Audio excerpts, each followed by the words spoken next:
April 1945. The war in Europe was collapsing.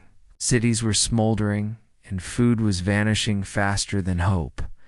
Outside Camp Bellwood, a U.S. Army POW facility in Mississippi, 183 German female prisoners lived behind barbed wire, thousands of miles from the ruins of their homeland.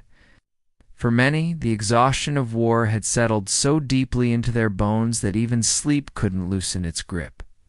Among them was Helena Bauer, a 29-year-old former Red Cross nurse who had treated wounded soldiers in Frankfurt until her capture.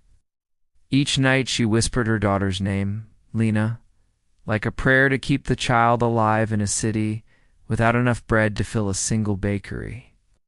Helena had not received a letter in 4 months. Her last one said everything and nothing. "We are hungry, Mama.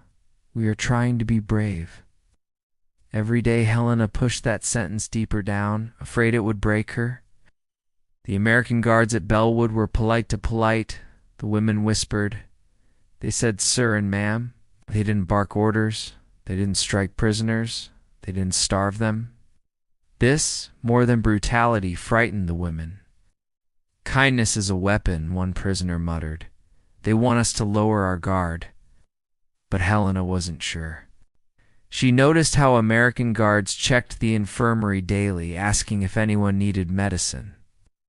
She saw them share cigarettes, not out of power, but out of habit, like men sharing small comforts in a world that had lost most of them. And she noticed Sergeant Thomas Ward, a massive but gentle MP, with hands built for labor and a voice built for calming storms.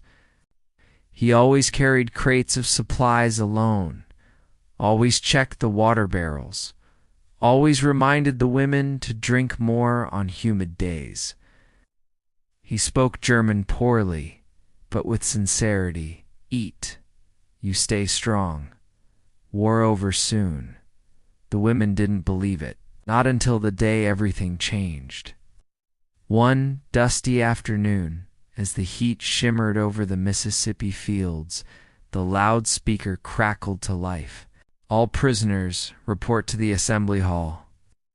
The women exchanged anxious glances. An interrogation? Transfer? Punishment? Helena's heart hammered. Sergeant Ward opened the gate gently and motioned them forward. "No fear," he said softly. "You, to see something." His sincerity shook her more than any threat could have. The assembly hall was dim, a projector humming in the back. Nearly 200 German women sat shoulder to shoulder, their breath tight with fear. The lights went out. A grainy image flickered onto the wall, snow-covered ruins, collapsed buildings, broken windows. Germany, but not propaganda, not staged. Real. A cameraman walking through rubble-strewn streets, capturing children with hollow cheeks and oversized coats, staring into the lens with the lifelessness hunger brings. Women gasped. Some covered their mouths. Then the camera turned and showed something none of them expected.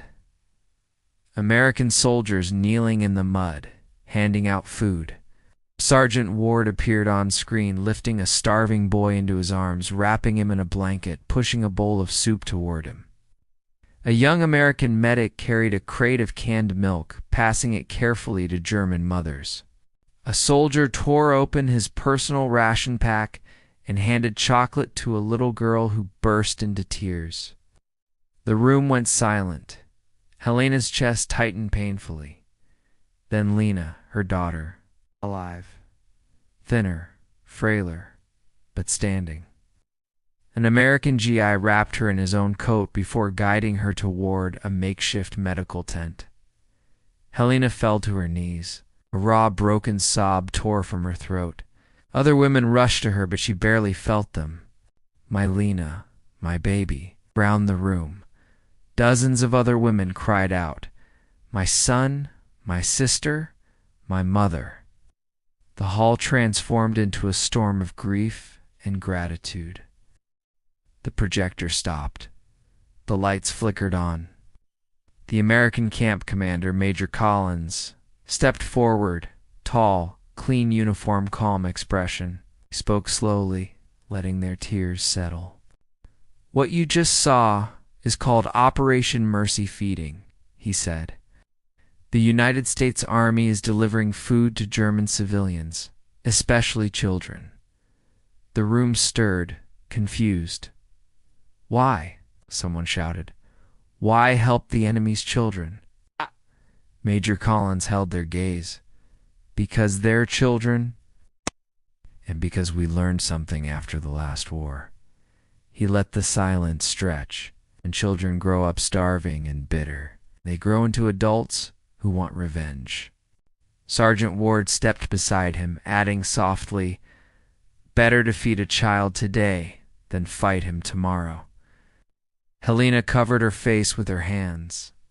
This truth was more disarming than cruelty ever could be. After the assembly, Helena approached Sergeant Ward. You fed her," she whispered. "My daughter Helena. I saw you in the film. You carried her." Ward's expression softened.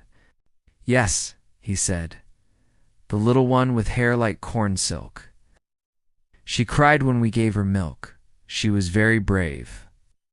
Helena's voice broke. "You saved her." Ward shook his head gently. "No, ma'am. We just did what anyone should." But Helena knew better. Not everyone would have. Not everyone had. She fell to her knees, clutching his hand. "Thank you," she sobbed. "Thank you for saving my child. Thank you for feeding the children our own country could not protect." Ward knelt too, lifting her back to her feet. "No kneeling," he said firmly. "We are all just people, trying to put the world back together." Her tears spilled again. For the first time since the war began, they were tears of hope. Word spread through the camp like wildfire. The Americans are feeding German children. Women who once cursed the guards now approached them shyly. They asked about ration shipments.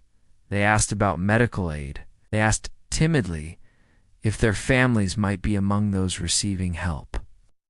Every night, women gathered in prayer circles once more, not praying for survival, but praying in gratitude. When a new shipment of Red Cross letters arrived weeks later, 56 women learned their children had been fed by American soldiers. One mother fainted. Another kissed the ground. Helena held her letter to her chest and whispered, "Good people exist on both sides of a war. We were just never told." Months later, historians would say the American military won battles with firepower. But in Camp Bellwood, 183 women learned that America also won something else. Hearts, not through force. It's not through intimidation, but through humanity. Through soldiers who carried starving children, who fed the hungry without expecting praise, who believed that mercy was stronger than hate. And for Helena Bauer, there was no greater victory than knowing her daughter lived because American soldiers had chosen compassion over cruelty. Wherever you're watching from, tell us your city and country in the comments. We love seeing how far our stories travel. And don't forget to like, subscribe, and turn on notifications, so you never miss the next powerful story from history brought to life.